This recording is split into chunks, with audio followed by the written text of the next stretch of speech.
మాకు చూపించాను. Thank you so much sir. How do you feel sir ఆ comedy? That great goes to director అండి. Yeah. అదంతా రచన అంతా రాసుకున్నవాడు అతనే పాపం. ఇందులో నేను మాత్రం మొట్టమొదటి చెప్పినప్పుడు నేను సిన్సియర్గా చెప్పిన పాయింట్ ఏంటంటే, సాధ్యమైనంత వరకు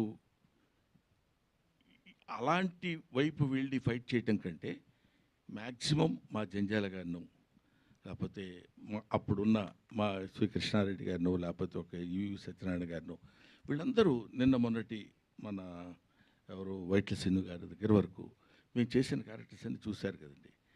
అవి మోతాదు మించకుండా ఉండేటట్టు చేస్తే నేను కూడా మీ దగ్గరికి రావడానికి వీలుంటుందండి అని మొట్టమొదటి డే 1 వాళ్ళకి నేను చెప్పాను. వాళ్ళు దాని గురించి అని కాకపోయినా they came with fresh subject.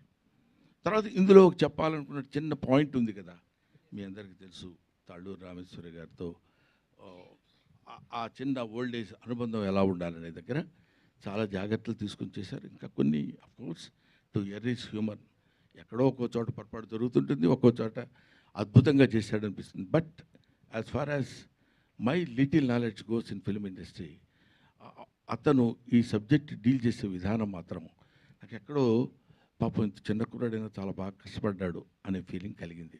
అది ప్రజల్లో కూడా కలిగిందేమో, లేకపోతే చాలా చాలేవా ఈ సినిమా ఎవరు చూస్తాడు అనుకుని ఉండేవాళ్ళు. ఇప్పటి వరకు చూడగలుగుతున్నారంటే I should thank to the, అందులో ఉన్న with all these follies I like the అంటాడు, నీలో ఉన్న తప్పులన్నిటితో కలిపి నిన్ను నేను ప్రేమిస్తున్నాను అని చెప్పినట్టు. Thank you. రాహుల్ గారు, అయితే మీ గత సినిమాలతో పోలిస్తే ఇది ఎంతవరకు సక్సెస్ అనుకుంటున్నారు మీరు బ్రహ్మానందము? అంటే నా